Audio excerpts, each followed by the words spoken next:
ఏ పులిహార దోశ బిర్యానీకైతే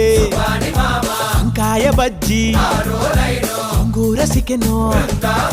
మసాలా ముంత మాలు పూరి చిట్టి ఇడ్లీ అరి చెక్క పకోడీ ఉడకే పడక కడుపే తిడితే సబ్జా గింజల సోడా బుస్సందే పొడికారం నెయ్యేసి పెడుతుంటే పొగ చూరే దారుల్లో నోరూరే అడిగిందే తడువంట ఏదైనా